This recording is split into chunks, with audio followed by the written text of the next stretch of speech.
I have dedicated my professional career to the study and control of arthropods. Hi, hello again. I'm on a roll, making a lot of videos lately. You probably noticed, or you may have noticed, or you could care less, whatever the case may be.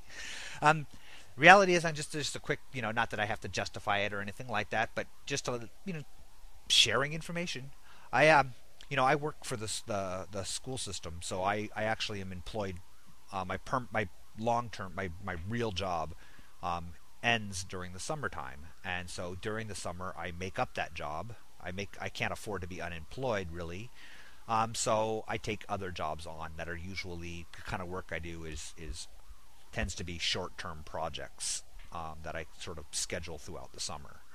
And the current one, I just finished a science camp with high school kids working on. I was the scientist for a science camp, and now my next one I'm doing is I'm actually going out to the tip of the Aleutian chain to investigate a bird sanctuary or a bird breeding rock that was damaged by volcano, and we're going to look at the invertebrates and fish around the island to see if they are recovering.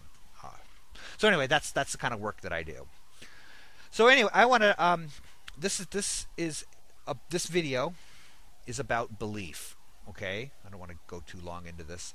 I'm afraid I'm going to run out of time. I want to talk about beliefs that can only exist in the absence of knowledge. Okay, so I'm not talking about, for example, simple theism, belief in a god, belief in a deity, belief in a supernatural, because you can believe in those things alongside the relevant bodies of knowledge. You can have faith in something despite that.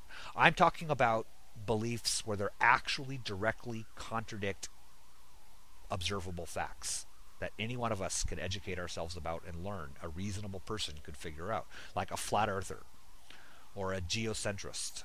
Okay, these kinds of beliefs, to believe in that, to hold that belief, you have to either not know about, deliberately remain ignorant about, a whole body of astronomical, earth science type stuff, okay, to hold that belief. Or say that that is skewed, or say that that is fraudulent, that it's invented.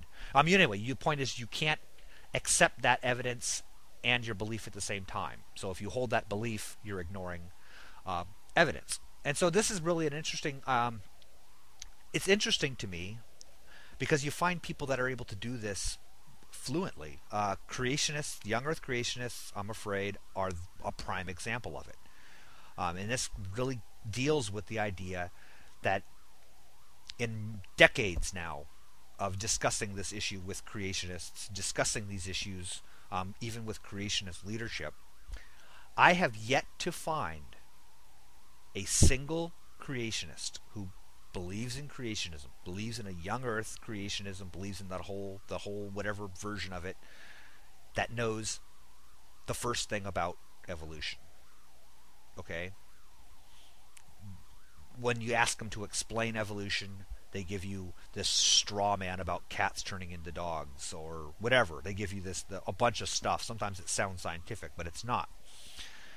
Which makes me think, so you cannot believe in, if you learned about evolution, you would almost by default no longer be a young earth creationist. And I think that's interesting.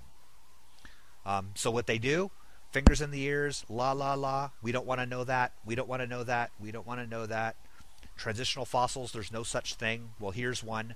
No, it ain't. It's this over and over again. That's a great example of this persistence. Another example would be outside of that is Holocaust deniers.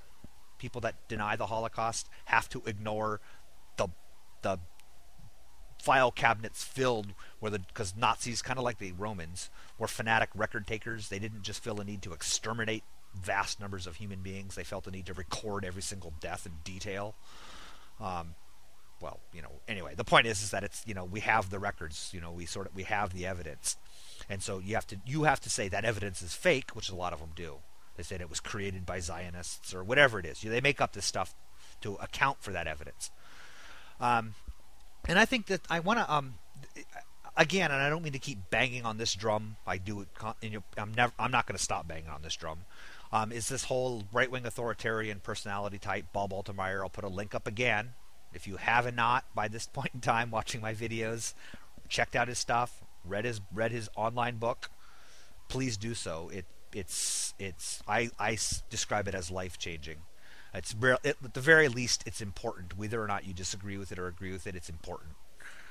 But he's one of the people that is tackling this issue about how certain people can hold a belief contrary to observable evidence. And he looks at it this compartmentalization idea where you can have. His analogy is that some of these people can have file cabinets in their mind, and they can have one piece of evidence and they can have a contradictory piece of evidence. And as long as they never open those two file cabinets at the same time, which they're careful never to do, they never cross-compare that bit of information. So they're able to hold one belief, and then they're able to hold another belief. This is like they can say, God is love, God's sending you all to hell. They can hold these beliefs because they don't cross-compare these ideas. And I know, don't even begin. I know a sheepload of people that do cross-compare these beliefs and still find them valid. I'm talking about people who don't think about those. I'm talking about people that actually don't look at all of that. So, and I think that this accounts for so much of hatred in the world. People say, blame religion, like, the Dawkins people and stuff like that are simply blaming religion. And I think that it's deeper than, it's a layer of human psychology below religion. Religion certainly is a manifestation of it. Where people have they're sort of almost hardwired. It's not really hardwired. Look at it like a deep set programming to hold a certain ideal, a certain belief, a certain ideology in their minds. And that we evolved over tens of thousands of years. It wasn't productive for us to buck that hardwire, that programming. Okay, it wasn't in our best interest to do so. Maintenance of the family group, maintenance of the tribe, maintenance of the reproductive population was more important than free thinkers having their own ideas about the world or examining the world around us. If it worked, eventually things would enter it. These concepts could slowly become part of the culture. I'm getting into the evolutionary aspect. This is where it's a ramble. But I think that we've been selected for, and now we live in a society where that's no longer. It's like a lot of our things where it's no longer an advantage for us to hold those, to cling to those beliefs. Things have changed. The world has changed. It's actually become dangerous for us to hold some of those beliefs at the very least. It's at the very least limits our growth, limits our understanding of the universe. I mean, if we listened to, and I know I'm not even going to blame religion for this again, but the geocentrist viewpoint, we would have never even tried to. They didn't want people to study, or consider the idea that the Earth wasn't the center of the universe. Okay, you see what I'm saying? It wasn't just that they didn't believe the Earth was that they believed the Earth was the center of the universe.